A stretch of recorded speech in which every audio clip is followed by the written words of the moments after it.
انس نے ابو سہیل سے اور انہوں نے اپنے والد سے روایت کی، انہوں نے حضرت طلحہ بن عبید اللہ رضی اللہ عنہ سے سنا، وہ کہہ رہے تھے کہ رسول اللہ صلی اللہ علیہ وسلم کے پاس اہل نجد میں سے ایک آدمی آیا، اس کے بال پراگندہ تھے، ہم اس کی ہلکی سی آواز سن رہے تھے، لیکن جو کچھ وہ کہہ رہا تھا ہم اس کو سمجھ نہیں رہے تھے، حتیٰ کہ وہ رسول اللہ صلی اللہ علیہ وسلم کے قریب آ گیا۔ وہ آپ سے اسلام کے بارے میں پوچھ رہا تھا۔ رسول اللہ صلی اللہ علیہ وسلم نے فرمایا، دن اور رات میں 5 نمازیں فرض ہیں۔ اس نے پوچھا، کیا ان کے علاوہ اور نمازیں بھی میرے ذمے ہیں؟ آپ نے فرمایا، نہیں، الا یہ کہ تم نفلی نماز پڑھو اور ماہ رمضان کے روزے ہیں۔ اس نے پوچھا، کیا میرے ذمے اس کے علاوہ بھی روزے ہیں؟ فرمایا، نہیں، الا یہ کہ تم نفلی روزے رکھو۔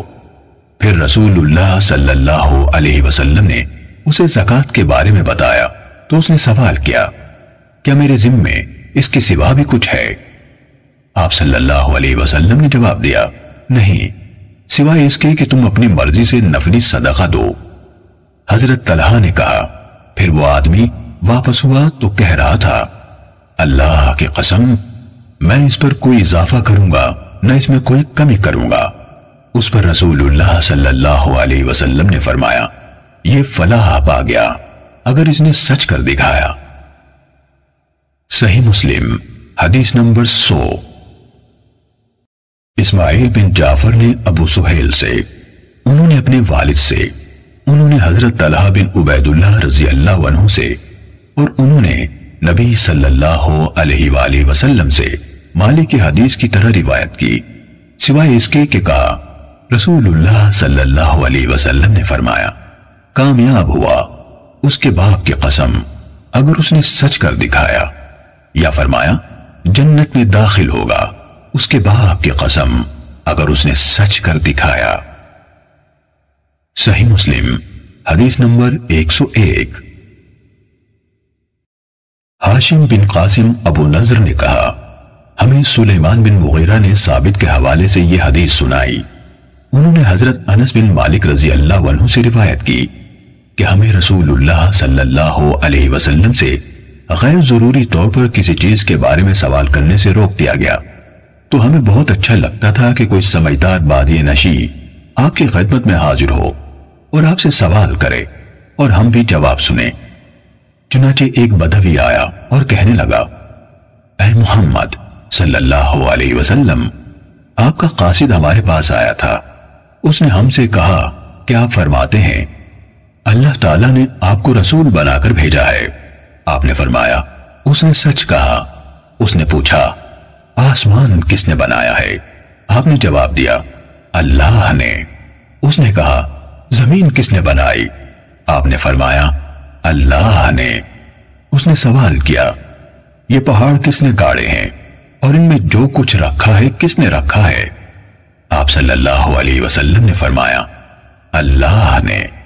بدوی نے کہا، اس ذات کی قسم ہے جس نے آسمان بنایا، زمین بنائی اور یہ پہاڑ نصب کیے، کیا اللہ ہی نے آپ کو رسول بنا کر بھیجا ہے؟ آپ صلی اللہ علیہ وسلم نے جواب دیا، ہاں۔ اس نے کہا، آپ کے قاصد نے بتایا ہے کہ ہمارے دن اور رات میں ہمارے ذمے 5 نمازیں ہیں۔ آپ نے فرمایا، اس نے درست کہا۔ اس نے کہا، اس ذات کی قسم جس نے آپ کو بھیجا ہے، کیا اللہ ہی نے آپ کو اس کا حکم دیا ہے؟ آپ نے جواب دیا، ہاں۔ اس نے کہا، آپ کے الچی کا خیال ہے کہ ہمارے ذمے ہمارے مالوں کی زکوٰۃ ہے۔ آپ نے فرمایا، اس نے سچ کہا۔ بدوی نے کہا، اس ذات کی قسم جس نے آپ کو رسول بنایا، کیا اللہ ہی نے آپ کو یہ حکم دیا ہے؟ آپ نے جواب دیا، ہاں۔ اعرابی نے کہا، آپ کے الچی کا خیال ہے کہ ہمارے سال میں ہمارے ذمے ماہ رمضان کے روزے ہیں۔ آپ نے فرمایا، اس نے صحیح کہا۔ اس نے کہا، اس ذات کی قسم جس نے آپ کو بھیجا ہے، کیا اللہ ہی نے آپ کو اس کا حکم دیا ہے؟ آپ صلی اللہ علیہ وسلم نے فرمایا، ہاں۔ وہ کہنے لگا، آپ کے بھیجے ہوئے قاصد کا خیال ہے کہ ہم پر بیت اللہ کا حج فرض ہے۔ اس شخص پر جو اس کے راستے کو طے کرنے کی استطاعت رکھتا ہو۔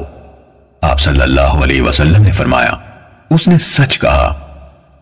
حضرت انس رضی اللہ عنہ نے کہا، پھر وہ واپس چل پڑا اور چلتے چلتے کہا، اس ذات کی قسم جس نے آپ کو حق کے ساتھ بھیجا ہے، میں ان پر کوئی اضافہ کروں گا نہ ان میں کوئی کمی کروں گا۔ اس پر نبی کریم صلی اللہ علیہ وآلہ وسلم نے فرمایا، اگر اس نے سچ کر دکھایا تو یقیناً جنت میں داخل ہوگا۔ صحیح مسلم حدیث نمبر 102۔ بحث نے کہا، ہمیں سلیمان بن مغیرہ نے ثابت سے حدیث سنائی اور انہوں نے حضرت انس رضی اللہ عنہ سے روایت کی۔ انہوں نے کہا، ہمیں قرآن مجید میں اس بات سے منع کر دیا گیا کہ بلا ضرورت کسی چیز کے بارے میں آپ سے سوال کریں۔ اس کے بعد بحث نے اسی حدیث کی مانند حدیث بیان کی۔ صحیح مسلم حدیث نمبر 103۔ عمر بن عثمان نے کہا، ہمیں موسیٰ بن طلحہ نے حدیث سنائی۔ انہوں نے کہا، مجھے حضرت ابو ایوب رضی اللہ عنہ نے حدیث سنائی کہ رسول اللہ صلی اللہ علیہ وآلہ وسلم ایک سفر میں تھے، جب ایک اعرابی یعنی دیہاتی آپ کے سامنے آ کھڑا ہوا۔ اس نے آپ کی اونٹنی کی مہار یا نکیل پکڑ لی، پھر کہا، اے اللہ کے رسول یا اے محمد، مجھے وہ بات بتائیے جو مجھے جنت کے قریب اور آگ سے دور کر دے۔ ابو ایوب نے کہا کہ رسول اللہ صلی اللہ علیہ وآلہ وسلم رک گئے، پھر اپنے ساتھیوں پر نظر دوڑائی، پھر فرمایا، اس کو توفیق ملی یا ہدایت ملی؟ پھر بدوی سے پوچھا، تم نے کیا بات کی؟ اس نے اپنی بات دہرائی تو نبی اکرم صلی اللہ علیہ وآلہ وسلم نے فرمایا، تم اللہ تعالیٰ کی بندگی کرو، اس کے ساتھ کسی کو شریک نہ ٹھہراؤ، نماز قائم کرو، زکوٰۃ ادا کرو اور صلہ رحمی کرو، اب اونٹنی کو چھوڑ دو۔ صحیح مسلم حدیث نمبر 104۔ محمد بن عثمان بن عبداللہ بن موہب اور ان کے والد عثمان دونوں نے موسیٰ بن طلحہ سے سنا، وہ حضرت ابو ایوب رضی اللہ عنہ سے اور وہ نبی کریم صلی اللہ علیہ وسلم سے سابقہ حدیث کی مانند بیان کرتے تھے۔ صحیح مسلم حدیث نمبر 105۔ یحییٰ بن یحییٰ تمیمی اور ابو بکر بن ابی شیبہ نے کہا، ہمیں ابو احوص نے حدیث بیان کی، انہوں نے ابو اسحاق سے، انہوں نے موسیٰ بن طلحہ سے اور انہوں نے حضرت ابو ایوب رضی اللہ عنہ سے روایت کی۔ انہوں نے کہا، ایک آدمی نبی صلی اللہ علیہ وآلہ وسلم کے پاس آیا اور پوچھا، مجھے کوئی ایسا کام بتائیے جس پر میں عمل کروں تو وہ مجھے جنت کے قریب اور آگ سے دور کر دے۔ آپ صلی اللہ علیہ وسلم نے فرمایا، یہ کہ تو اللہ کی بندگی کرے، اس کے ساتھ کسی کو شریک نہ ٹھہرائے، نماز کی پابندی کرے، زکوٰۃ ادا کرے اور اپنے رشتہ داروں سے صلہ رحمی کرے۔ جب وہ پیٹھ پھیر کر چل دیا تو رسول اللہ صلی اللہ علیہ وسلم نے فرمایا، اگر اس نے ان چیزوں کی پابندی کی جن کا اسے حکم دیا گیا ہے تو جنت میں داخل ہوگا۔ ابن ابی شیبہ کی روایت میں ہے، اگر اس نے اس کی پابندی کی تو جنت میں داخل ہوگا۔ صحیح مسلم حدیث نمبر 106۔ حضرت ابو ہریرہ رضی اللہ عنہ سے روایت ہے کہ ایک اعرابی رسول اللہ صلی اللہ علیہ وسلم کے پاس آیا اور کہا، اے اللہ کے رسول، مجھے ایسا عمل بتائیے کہ جب میں اس پر عمل کروں تو جنت میں داخل ہو جاؤں۔ آپ صلی اللہ علیہ وسلم نے فرمایا، تم اللہ کی بندگی کرو، اس کے ساتھ کسی کو شریک نہ ٹھہراؤ، نماز قائم کرو جو تم پر لکھ دی گئی ہے، فرض زکوٰۃ ادا کرو اور رمضان کے روزے رکھو۔ وہ کہنے لگا، اس ذات کی قسم جس کے ہاتھ میں میری جان ہے، میں نہ کبھی اس پر کسی چیز کا اضافہ کروں گا اور نہ اس میں کمی کروں گا۔ جب وہ واپس جانے لگا تو نبی کریم صلی اللہ علیہ وسلم نے فرمایا، جسے اس بات سے خوشی ہو کہ وہ ایک جنتی آدمی دیکھے تو وہ اسے دیکھ لے۔ صحیح مسلم حدیث نمبر 107۔ ابو معاویہ نے اعمش سے حدیث سنائی، انہوں نے ابو سفیان سے، اور انہوں نے حضرت جابر رضی اللہ عنہ سے روایت کی کہ رسول اللہ صلی اللہ علیہ وسلم کے پاس نعمان بن قوقل رضی اللہ عنہ آئے اور کہا، اے اللہ کے رسول، آپ کیا فرماتے ہیں کہ جب میں فرض نماز ادا کروں، حرام کو حرام اور حلال کو حلال سمجھوں، تو کیا میں جنت میں داخل ہو جاؤں گا؟ نبی صلی اللہ علیہ وآلہ وسلم نے فرمایا، ہاں۔ صحیح مسلم حدیث نمبر 108۔ شیبان نے اعمش سے، انہوں نے ابو صالح اور ابو سفیان سے، اور انہوں نے حضرت جابر رضی اللہ عنہ سے روایت کی، انہوں نے کہا، نعمان بن قوقل رضی اللہ عنہ نے عرض کی، اے اللہ کے رسول، پھر اس سب کا روایت کی طرح ہے اور اس میں یہ اضافہ کیا اور اس پر کسی چیز کا اضافہ نہ کروں گا۔ صحیح مسلم حدیث نمبر 109۔ ابو زبیر نے حضرت جابر رضی اللہ تعالیٰ عنہ سے روایت کی کہ ایک آدمی نے رسول اللہ صلی اللہ علیہ وسلم سے سوال کیا اور کہا، آپ کیا فرماتے ہیں جب میں فرض نمازیں ادا کروں اور رمضان کے روزے رکھوں اور حلال کو حلال اور حرام کو حرام سمجھوں اور اس پر کچھ اضافہ نہ کروں تو کیا میں جنت میں داخل ہو جاؤں گا؟ آپ نے فرمایا، ہاں۔ اس نے کہا، اللہ کی قسم، میں اس عمل پر کوئی اضافہ نہیں کروں گا۔ صحیح مسلم حدیث نمبر 110۔ ابو خالد سلیمان بن حیان احمر نے ابو مالک اشجعی سے، انہوں نے سعد بن عبیدہ سے، انہوں نے حضرت ابن عمر رضی اللہ عنہما سے، اور انہوں نے نبی اکرم صلی اللہ علیہ وآلہ وسلم سے روایت کی، آپ صلی اللہ علیہ وسلم نے فرمایا، اسلام کی بنیاد 5 چیزوں پر رکھی گئی ہے، اللہ کو یکتا قرار دینے، نماز قائم کرنے، زکوٰۃ ادا کرنے، رمضان کے روزے رکھنے اور حج کرنے پر۔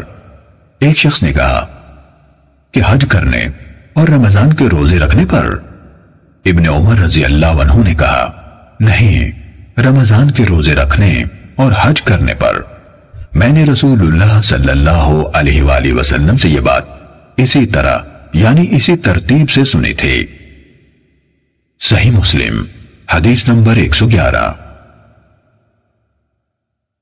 یحییٰ بن زکریا نے ہمیں حدیث بیان کی، کہا، مجھے سعد بن طارق یعنی ابو مالک اشجعی نے حدیث بیان کی، وہ حضرت ابن عمر رضی اللہ عنہما سے، انہوں نے نبی صلی اللہ علیہ وآلہ وسلم سے روایت کی کہ نبی صلی اللہ علیہ وسلم نے فرمایا، اسلام کی بنیاد 5 چیزوں پر ہے، اس پر کہ اللہ کی عبادت کی جائے اور اس کے سوا ہر کسی کی عبادت سے انکار کیا جائے، نماز قائم کرنے، زکوٰۃ دینے، بیت اللہ کا حج کرنے اور رمضان کے روزے رکھنے پر۔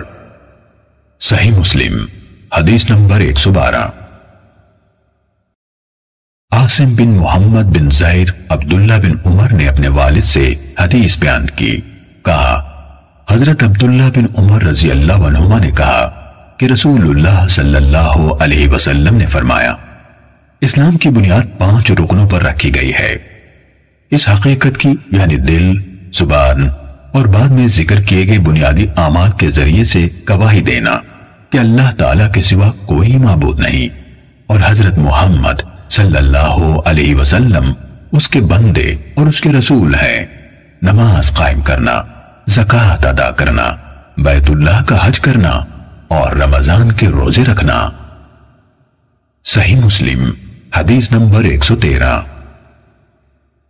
اکرمہ بن خالد طاؤس کو حدیث سنا رہے تھے کہ ایک آدمی نے حضرت عبداللہ بن عمر رضی اللہ عنہما سے کہا، کیا آپ جہاد میں حصہ نہیں لیتے؟ انہوں نے جواب دیا، بلا شبہ میں نے رسول اللہ صلی اللہ علیہ وسلم سے سنا، آپ فرما رہے تھے، اسلام کی بنیاد 5 چیزوں پر رکھی گئی ہے، اس حقیقت کی گواہی دینے پر کہ اللہ کے سوا کوئی معبود نہیں، نماز قائم کرنے، زکوٰۃ ادا کرنے، رمضان کے روزے رکھنے اور بیت اللہ کا حج کرنے پر۔ صحیح مسلم حدیث نمبر 114۔ خلف بن ہشام نے بیان کیا، کہا، ہمیں حماد بن زید نے ابو جمرہ سے حدیث بیان کی. انہوں نے کہا میں نے عبداللہ بن عباس رضی اللہ عنہما سے سنا. نیز یحییٰ بن یحییٰ نے کہا. الفاظ انہی کے ہیں. ہمیں عباد بن عباد نے ابو جمرہ سے خبر دی کہ حضرت ابن عباس رضی اللہ عنہما نے کہا رسول اللہ صلی اللہ علیہ وسلم کی خدمت میں عبد القیس کا وفد آیا. وہ لوگ کہنے لگے اے اللہ کے رسول، ہم لوگ یعنی بنو ربیہ کا یہ قبیلہ ہے، ہمارے اور آپ کے درمیان قبیلہ مضر کے کافر حائل ہیں، اور ہم حرمت والے مہینے کے سوا بحفاظت آپ تک نہیں پہنچ سکتے.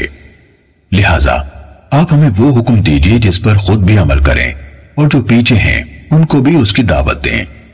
آپ صلی اللہ علیہ وسلم نے فرمایا میں تمہیں 4 چیزوں کا حکم دیتا ہوں اور 4 چیزوں سے روکتا ہوں. یعنی جن کا حکم دیتا ہوں وہ ہے اللہ تعالیٰ پر ایمان لانا.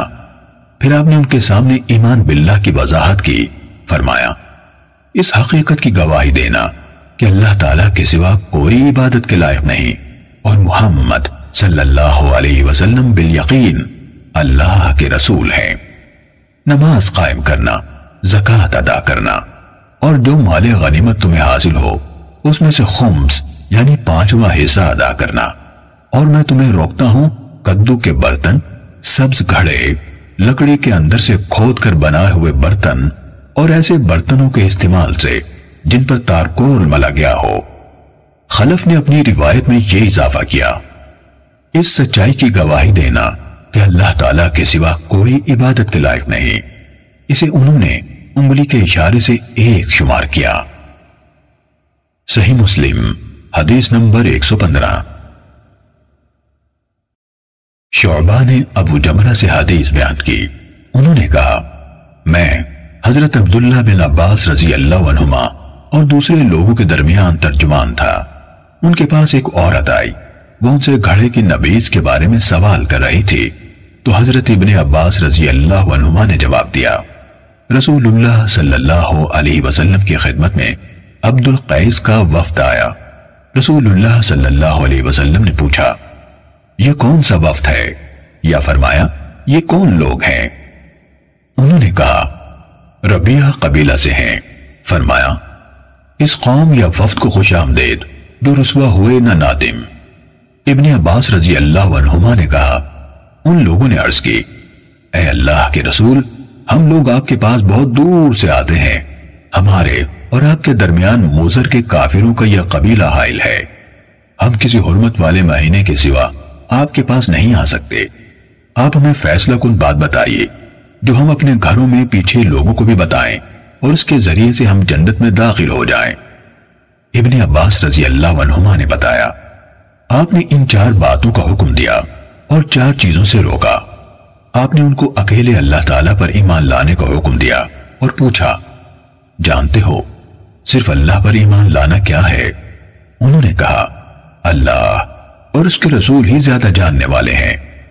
آپ صلی اللہ علیہ وسلم نے فرمایا اس حقیقت کی گواہی دینا کہ اللہ کے سوا کوئی الہ نہیں اور محمد صلی اللہ علیہ وسلم اللہ کے رسول ہے. نماز قائم کرنا، زکوٰۃ دینا، رمضان کے روزے رکھنا اور یہ کہ تم مال غنیمت میں سے اس کا 5واں حصہ ادا کرو اور انہیں خشک کدو سے بنائے ہوئے برتن، سبز مٹکے اور تارکول ملے ہوئے برتن استعمال کرنے سے منع کیا. شعبہ نے کہا ابو جمرہ نے شاید نقیر یعنی لکڑی میں کھدائی کر کے بنائے ہوا برتن کہا یا شاید مقیر یعنی تارکول ملا ہوا برتن کہا. اور آپ صلی اللہ علیہ وسلم نے فرمایا ان کو خوب یاد رکھو اور اپنے پیچھے والوں کو بتا دو. ابو بکر بن ابی شیبہ کی روایت میں من ورائکم کے بجائے من وراءکم یعنی ان کو بتاؤ جو تمہارے پیچھے کے الفاظ ہیں، اور ان کی روایت میں مقیر کا ذکر نہیں بلکہ نقیر کا ہے. صحیح مسلم حدیث نمبر 116. قرہ بن خالد نے ابو جمرہ سے حدیث بیان کی. انہوں نے حضرت ابن عباس رضی اللہ عنہما سے اور انہوں نے نبی صلی اللہ علیہ وسلم سے شعبہ کی سابقہ روایت کی طرح حدیث بیان کی. اس کے الفاظ ہیں رسول اللہ صلی اللہ علیہ وسلم نے فرمایا میں تمہیں اس نبیذ سے منع کرتا ہوں جو خشک کدو کے برتن، لکڑی سے تراشیدہ برتن، سبز مٹکے اور تار کول ملے برتن میں تیار کی جائے۔ اس میں زیادہ خمیر اٹھنے کا خدشہ ہے جس سے نبیذ شراب میں بدل جاتی ہے۔ ابن معاذ نے اپنے والد کی روایت میں اضافہ کیا ہے کہ رسول اللہ صلی اللہ علیہ وسلم نے عبد القیس کے پیشانی پر زخم والے شخص یعنی اشج سے کہا، تم میں دو خوبیاں ہیں جنہیں اللہ پسند فرماتا ہے، عقل اور تحمل۔ صحیح مسلم حدیث نمبر 117۔ اسماعیل ابن علیہ نے کہا، ہمیں سعید بن ابی عروبہ نے قتادہ سے حدیث سنائی۔ انہوں نے کہا، مجھے اس شخص نے بتایا جو رسول اللہ صلی اللہ علیہ وسلم کی خدمت میں حاضر ہونے والے عبد القیس کے وفد سے ملے تھے۔ سعید نے کہا، قتادہ نے ابو نضرہ کا نام لیا تھا، یہ وفد سے ملے تھے، اور تفصیل حضرت ابو سعید سے سن کر بیان کی۔ انہوں نے حضرت ابو سعید خدری رضی اللہ عنہ سے یہ روایت کی کہ عبد القیس کے کچھ لوگ رسول اللہ صلی اللہ علیہ وسلم کے پاس آئے اور عرض کی، اے اللہ کے رسول، ہم ربیہ کے لوگ ہیں، ہمارے اور آپ کے درمیان مضر کے کافر حائل ہیں، اور ہم حرمت والے مہینوں کے علاوہ آپ کی خدمت میں نہیں پہنچ سکتے، اس لیے آپ ہمیں وہ حکم دیجئے جو ہم اپنے پچھلوں کو بتائیں، اور اگر اس پر عمل کر لیں تو ہم سب جنت میں داخل ہو جائیں۔ رسول اللہ صلی اللہ علیہ وسلم نے فرمایا، میں تمہیں 4 چیزوں کا حکم دیتا ہوں اور 4 چیزوں سے روکتا یعنی حکم دیتا ہوں کہ اللہ تعالیٰ کی بندگی کرو اور اس کے ساتھ کسی کو شریک نہ ٹھہراؤ، نماز کی پابندی کرو، زکوٰۃ دیتے رہو، رمضان کے روزے رکھو اور غنیمتوں کا 5واں حصہ ادا کرو۔ اور 4 چیزوں سے میں تمہیں روکتا ہوں، خشک کدو کے برتن سے، سبز مٹکے سے، ایسے برتن سے جس کو روغن زفت یعنی تارکول لگایا گیا ہو، اور نقیر یعنی لکڑی کے تراشے ہوئے برتن سے۔ ان لوگوں نے کہا، اے اللہ کے نبی، آپ کو نقیر کے بارے میں کیا علم ہے؟ فرمایا، کیوں نہیں، یہ تنا ہے، تم اسے اندر سے کھوکھلا کرتے ہو، اس میں ملی جلی چھوٹی کھجوریں ڈالتے ہو، پھر اس میں پانی ڈالتے ہو، پھر جب اس کا جوش یعنی خمیر اٹھنے کے بعد جھاگ ختم ہو جاتا ہے تو اسے پی لیتے ہو، یہاں تک کہ تم میں سے ایک یا ان میں ایک اپنے چچا زاد کو تلوار کا نشانہ بناتا ہے۔ ابو سعید نے کہا، لوگوں میں ایک آدمی تھا جس کو اسی طرح ایک زخم لگا تھا، اس نے کہا، میں شرم و حیا کی بنا پر اسے رسول اللہ صلی اللہ علیہ وسلم سے چھپا رہا تھا۔ پھر میں نے پوچھا، اے اللہ کے رسول، تو ہم کس چیز میں پیا کریں؟ آپ صلی اللہ علیہ وسلم نے فرمایا، چمڑے کی ان مشکوں میں پیو جن کے منہ دھاگے وغیرہ سے باندھ دیے جاتے ہیں۔ اہل وفد بولے، اے اللہ کے رسول، ہماری زمین میں چوہے بہت ہیں، وہاں چمڑے کی مشکی سے نہیں بچ پاتے۔ اللہ کے نبی صلی اللہ علیہ وسلم نے فرمایا، چاہے انہیں چوہے کھا جائیں، چاہے انہیں چوہے کھا جائیں، چاہے انہیں چوہے کھا جائیں، کہا۔ پھر رسول اللہ صلی اللہ علیہ وسلم نے عبد القیس کے اس شخص سے جس کے چہرے پر زخم تھا فرمایا، تمہارے اندر 2 ایسی خوبیاں ہیں جنہیں اللہ تعالیٰ پسند فرماتا ہے، عقل اور تحمل۔ صحیح مسلم حدیث نمبر 118۔ ابن ابی عدی نے سعید کے حوالے سے قتادہ سے روایت کی، انہوں نے کہا، مجھے عبد القیس کے وفد سے ملاقات کرنے والے 1 سے زائد افراد نے بتایا اور ان میں سے ابو نضرہ کا نام لیا۔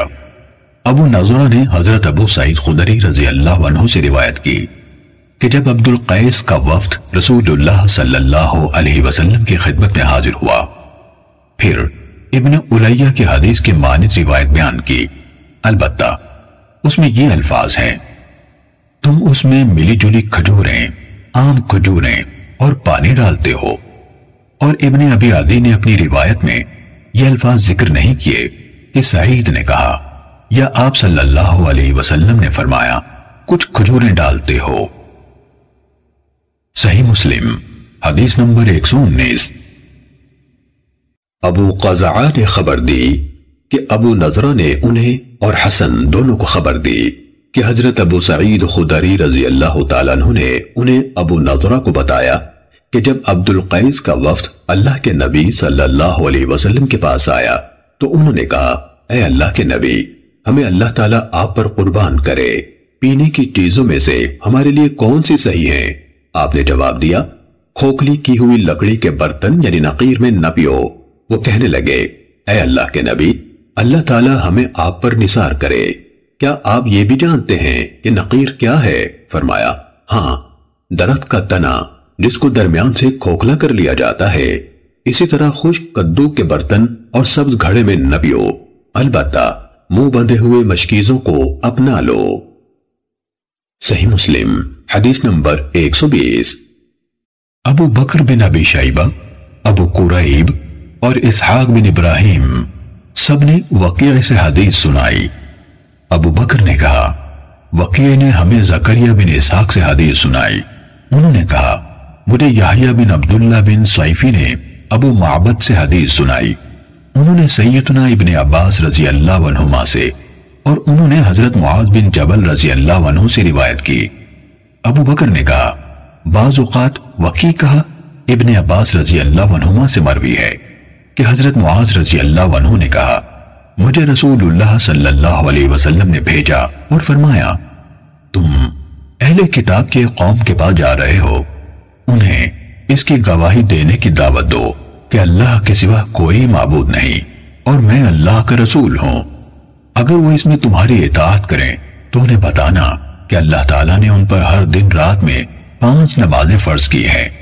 اگر وہ اسے مان لے تو انہیں بتانا کہ اللہ تعالیٰ نے ان پر صدقہ یعنی زکوٰۃ فرض کیا ہے جو ان کے مالدار لوگوں سے لیا جائے گا اور ان کے محتاجوں کو واپس کیا جائے گا۔ پھر اگر وہ اس بات کو قبول کر لیں تو ان کے بہترین مالوں سے احتراز کرنا، یعنی زکوٰۃ میں سب سے اچھا مال وصول نہ کرنا، اور مظلوم کی بد دعا سے بچنا، کیونکہ اس بد دعا کے اور اللہ کے درمیان کوئی حجاب نہیں۔ صحیح مسلم حدیث نمبر 121۔ بشر بن سری اور ابو عاصم نے زکریا بن اسحاق سے خبر دی کہ یحییٰ بن عبداللہ بن صیفی نے ابو معبد سے اور انہوں نے حضرت ابن عباس رضی اللہ عنہما سے روایت کی کہ نبی صلی اللہ علیہ وسلم نے جناب معاذ رضی اللہ عنہ کو یمن کی طرف بھیجا تو فرمایا، تم کچھ لوگوں کے پاس پہنچو گے۔ آگے وقیع کی حدیث کی طرح ہے۔ صحیح مسلم حدیث نمبر 122۔ اسماعیل بن عبیہ نے یحییٰ بن عبداللہ بن صیفی سے، انہوں نے ابو معبد سے اور انہوں نے حضرت ابن عباس رضی اللہ عنہما سے روایت کی کہ جب رسول اللہ صلی اللہ علیہ وسلم نے معاذ رضی اللہ عنہ کو یمن بھیجا تو فرمایا، تم ایک قوم کے پاس جاؤ گے جو اہل کتاب ہیں، تو سب سے پہلی بات جس کی طرف تمہیں ان کو دعوت دینی ہے اللہ تعالیٰ کی عبادت ہے۔ جب وہ اللہ کو پہچان لے تو انہیں بتانا کہ اللہ تعالیٰ نے ان کے دن اور رات میں ان پر 5 نمازیں فرض کی ہیں۔ جب وہ اس پر عمل پیرا ہو جائیں تو انہیں بتانا کہ اللہ تعالیٰ نے ان پر زکوٰۃ فرض کی ہے جو ان کے مالداروں کے اموال سے لے کر ان کے فقراء کو دی جائے گی۔ جب وہ اس کو مان لے تو ان سے زکوٰۃ لینا اور ان کے زیادہ قیمتی اموال سے احتراز کرنا۔ صحیح مسلم حدیث نمبر 123۔ جناب عبید اللہ بن عبداللہ بن عتبہ بن مسعود نے حضرت ابو ہریرہ رضی اللہ عنہ سے روایت کی کہ جب رسول اللہ صلی اللہ علیہ وسلم نے وفات پائی اور آپ کے بعد حضرت ابو بکر رضی اللہ عنہ خلیفہ بنائے گئے تو عربوں میں سے کافر ہونے والے کافر ہو گئے، اور ابو بکر رضی اللہ عنہ نے مانعین زکوٰۃ سے جنگ کا ارادہ کیا تو حضرت عمر بن خطاب رضی اللہ عنہ نے حضرت ابو بکر رضی اللہ عنہ سے کہا، آپ ان لوگوں سے کیسے جنگ کریں گے جبکہ رسول اللہ صلی اللہ علیہ وسلم فرما چکے ہیں، مجھے حکم دیا گیا ہے کہ میں لوگوں سے لڑائی کروں یہاں تک کہ وہ لا الہ الا اللہ کا اقرار کر لیں۔ بس جو کوئی لا الہ الا اللہ کا قائل ہو گیا اس نے میری طرف سے اپنی جان اور اپنا مال محفوظ کر لیا، الا یہ کہ اس لا الہ الا اللہ کا حق ہو اور اس کا حساب اللہ تعالی پر ہے۔ اس پر ابو بکر رضی اللہ عنہ نے جواب دیا، اللہ کی قسم میں ان لوگوں سے جنگ کروں گا جو نماز اور زکوٰۃ میں فرق کریں گے، کیونکہ زکوٰۃ کے مال میں اللہ کا حق ہے۔ اللہ کی قسم اگر یہ لوگ اونٹ کا پاؤں باندھنے کی رسی بھی روکیں گے جو وہ رسول اللہ صلی اللہ علیہ وسلم کو دیا کرتے تھے تو میں اس کے روکنے پر بھی ان سے جنگ کروں گا۔ اس پر حضرت عمر رضی اللہ عنہ نے کہا تھا، اللہ کی قسم اصل بات اس کے سوا اور کچھ نہیں کہ میں نے دیکھا اللہ تعالیٰ نے حضرت ابو بکر رضی اللہ عنہ کا سینہ جنگ کے لیے کھول دیا تو میں جان گیا کہ حق یہی ہے۔ صحیح مسلم حدیث نمبر 124۔ سعید بن مسیب نے بیان کیا کہ حضرت ابو ہریرہ رضی اللہ عنہ نے انہیں خبر دی کہ رسول اللہ صلی اللہ علیہ وسلم نے فرمایا، مجھے حکم دیا گیا ہے کہ میں لوگوں سے جنگ کروں یہاں تک کہ وہ لا الہ الا اللہ کے قائل ہو جائیں۔ چنانچہ جو لا الہ الا اللہ کا قائل ہو گیا اس نے میری طرف سے اپنا مال اور اپنی جان محفوظ کر لی، الا یہ کہ اس اقرار کا حق ہو اور اس شخص کا حساب اللہ کے سپرد ہے۔ صحیح مسلم حدیث نمبر 125۔ عبد الرحمن بن یعقوب نے حضرت ابو ہریرہ رضی اللہ عنہ سے روایت کی کہ رسول اللہ صلی اللہ علیہ وسلم نے فرمایا، مجھے حکم دیا گیا ہے کہ میں لوگوں سے جنگ کروں یہاں تک کہ وہ لا الہ الا اللہ کی شہادت دیں اور مجھ پر اور جو دین میں لے کر آیا ہوں اس پر ایمان لے آئیں۔ چنانچہ جب وہ ایسا کر لے تو انہوں نے میری طرف سے اپنی جان و مال کو محفوظ کر لیا، الا یہ کہ اس شہادت کا حق ہو اور ان کا حساب اللہ کے سپرد ہے۔ صحیح مسلم حدیث نمبر 126۔ اعمش نے ابو سفیان سے، انہوں نے حضرت جابر رضی اللہ عنہ سے، نیز اعمش ہی نے ابو صالح سے اور انہوں نے حضرت ابو ہریرہ رضی اللہ عنہ سے روایت کی۔ جابر اور ابو ہریرہ رضی اللہ عنہما دونوں نے کہا کہ رسول اللہ صلی اللہ علیہ وسلم نے فرمایا، مجھے لوگوں سے جنگ کرنے کا حکم ملا ہے۔ سعید بن مسیب کی حدیث کی طرح جو انہوں نے حضرت ابو ہریرہ رضی اللہ عنہ سے روایت کی ہے۔ صحیح مسلم حدیث نمبر 127۔ ابو زبیر نے حضرت جابر رضی اللہ عنہ سے روایت کی کہ رسول اللہ صلی اللہ علیہ وسلم نے فرمایا، مجھے حکم دیا گیا ہے کہ میں لوگوں سے لڑوں یہاں تک کہ وہ لا الہ الا اللہ کے قائل ہو جائیں۔ جب وہ لا الہ الا اللہ کے قائل ہو جائیں گے تو انہوں نے میری طرف سے اپنے خون اور مال محفوظ کر لیے، الا یہ کہ اس کلمے کے حق کا تقاضا ہو اور ان کا حساب اللہ کے سپرد ہے۔ پھر آپ صلی اللہ علیہ وسلم نے یہ آیت تلاوت فرمائی، آپ تو بس نصیحت کرنے والے ہیں، آپ ان پر زبردستی کرنے والے نہیں ہیں۔ صحیح مسلم حدیث نمبر 128۔ حضرت عبداللہ بن عمر رضی اللہ تعالیٰ عنہ سے روایت ہے کہ رسول اللہ صلی اللہ علیہ وسلم نے فرمایا، مجھے حکم دیا گیا ہے کہ میں لوگوں سے جنگ کروں یہاں تک کہ وہ اس حقیقت کی شہادت دے کہ اللہ کے سوا کوئی معبود نہیں اور محمد صلی اللہ علیہ وسلم اللہ کے رسول ہیں، اور نماز قائم کریں اور زکوٰۃ ادا کریں۔ جب وہ یہ سب کچھ کرنے لگیں گے تو وہ میری طرف سے اپنا خون، جان اور مال محفوظ کر لیں گے سوائے اسلام کے حق کے، اور ان کا حساب اللہ پر ہوگا۔ صحیح مسلم حدیث نمبر 129۔ مروان فزاری نے ابو مالک یعنی سعد بن طارق اشجعی سے حدیث سنائی، انہوں نے اپنے والد یعنی طارق بن اشیم سے روایت کی، انہوں نے کہا کہ میں نے رسول اللہ صلی اللہ علیہ وسلم کو یہ فرماتے ہوئے سنا، جس نے لا الہ الا اللہ کہا اور اللہ کے سوا جن کی بندگی کی جاتی ہے ان سب کا انکار کیا تو اس کا مال و جان محفوظ ہو گیا اور اس کا حساب اللہ پر ہے۔ صحیح مسلم حدیث نمبر 130۔ ابو خالد احمر اور یزید بن ہارون نے ابو مالک سے، انہوں نے اپنے والد سے روایت کی کہ انہوں نے نبی اکرم صلی اللہ علیہ وسلم کو یہ فرماتے ہوئے سنا، جس نے اللہ کو یکتا قرار دیا، پھر مذکورہ بالا حدیث کی طرح بیان کیا۔ صحیح مسلم حدیث نمبر 131۔ یونس نے ابن شہاب سے، انہوں نے سعید بن مسیب سے، اور انہوں نے اپنے والد سے روایت کی کہ جب ابو طالب کی موت کا وقت آیا تو رسول اللہ صلی اللہ علیہ وسلم ان کے پاس تشریف لائے۔ آپ نے ان کے پاس ابو جہل اور عبداللہ بن ابی امیہ بن مغیرہ کو موجود پایا۔ رسول اللہ صلی اللہ علیہ وسلم نے فرمایا، چچا ایک کلمہ لا الہ الا اللہ کہہ دیں، میں اللہ کے ہاں آپ کے حق میں اس کا گواہ بن جاؤں گا۔ ابو جہل اور عبداللہ بن امیہ نے کہا، ابو طالب آپ عبد المطلب کے دین کو چھوڑ دیں گے؟ رسول اللہ صلی اللہ علیہ وسلم مسلسل ان کو یہی پیشکش کرتے رہے اور یہی بات دہراتے رہے، یہاں تک کہ ابو طالب نے ان لوگوں سے آخری بات کرتے ہوئے کہا، وہ عبد المطلب کی ملت پر قائم ہے اور لا الہ الا اللہ کہنے سے انکار کر دیا۔ تب رسول اللہ صلی اللہ علیہ وسلم نے فرمایا، اللہ کی قسم میں آپ کے لیے اللہ تعالیٰ سے مغفرت کی دعا کرتا رہوں گا جب تک کہ مجھے آپ کے حوالے سے روک نہ دیا جائے۔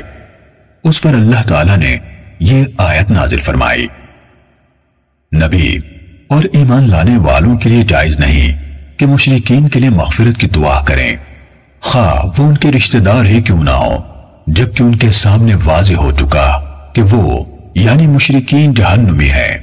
اللہ تعالیٰ نے ابو طالب کے بارے میں یہ آیت بھی نازل فرمائی اور رسول اللہ صلی اللہ علیہ وسلم کو مخاطب کر کے فرمایا، اے نبی بے شک آپ جسے چاہیں ہدایت نہیں دے سکتے، لیکن اللہ جس کو چاہے ہدایت دے دیتا ہے اور وہ سیدھی راہ پانے والوں کے بارے میں زیادہ آگاہ ہے۔ صحیح مسلم حدیث نمبر 132۔ معمر اور صالح دونوں نے زہری سے ان کی سابقہ سند کے ساتھ یہی روایت بیان کی، فرق یہ ہے کہ صالح کی روایت فَأَنزَلَ اللَّهُ فِيهِ، اس کے بارے میں اللہ تعالیٰ نے آیت اتاری پر ختم ہو گئی، انہوں نے 2 آیتیں بیان نہیں کی۔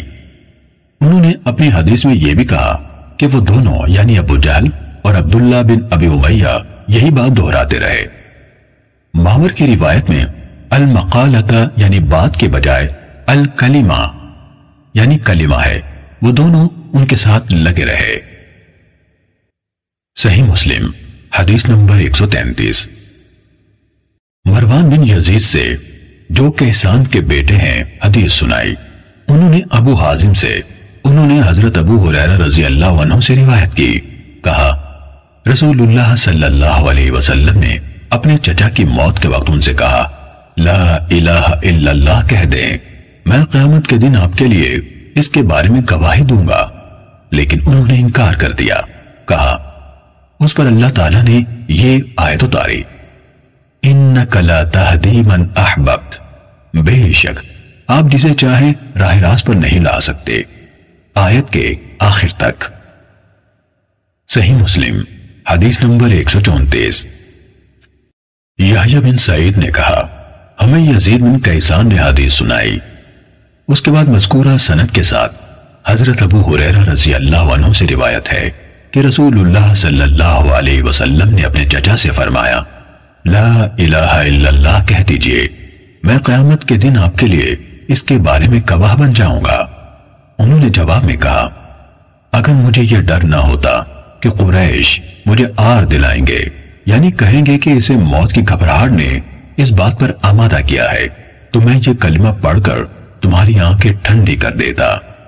اس پر اللہ تعالیٰ نے یہ آیت نازل فرمائی، یعنی آپ جسے چاہتے ہوں اسے راہ راست پر نہیں لا سکتے، لیکن اللہ تعالیٰ جسے چاہے راہ راست پر لے آتا ہے۔ صحیح مسلم حدیث نمبر 135۔ اسماعیل بن ابراہیم یعنی ابن الیہ نے خالد حذا سے روایت کی، انہوں نے کہا مجھے ولید بن مسلم نے عمران سے، انہوں نے حضرت عثمان رضی اللہ عنہ سے روایت کی، کہا رسول اللہ صلی اللہ علیہ وسلم نے فرمایا، جو شخص مر گیا اور وہ یقین کے ساتھ جانتا تھا کہ اللہ تعالیٰ کے سوا کوئی عبادت کے لائق نہیں، وہ جنت میں داخل ہوگا۔ صحیح مسلم حدیث نمبر 136۔ ابن الیہ کے بجائے بشر بن مفضل نے بھی خالد حذا سے یہی روایت بیان کی۔ انہوں نے ولید ابو بشر سے روایت کی، انہوں نے کہا میں نے حمران سے سنا، انہوں نے کہا میں نے حضرت عثمان رضی اللہ عنہ سے سنا، وہ کہتے تھے میں نے رسول اللہ صلی اللہ علیہ وسلم کو فرماتے ہوئے سنا۔ اس کے بعد بالکل سابقہ روایت کی طرح بیان کیا۔ صحیح مسلم حدیث نمبر 137۔ طلحہ بن مصرف نے ابو صالح سے، انہوں نے حضرت ابو ہریرہ رضی اللہ عنہ سے روایت کی، کہا ہم ایک سفر میں نبی اکرم صلی اللہ علیہ وسلم کے ساتھ تھے، لوگوں کے زیادہ راہ ختم ہو گئے، حتیٰ کہ آپ صلی اللہ علیہ وسلم نے لوگوں کی کچھ سواریاں یعنی اونٹوں کو ذبح کرنے کا ارادہ فرما لیا۔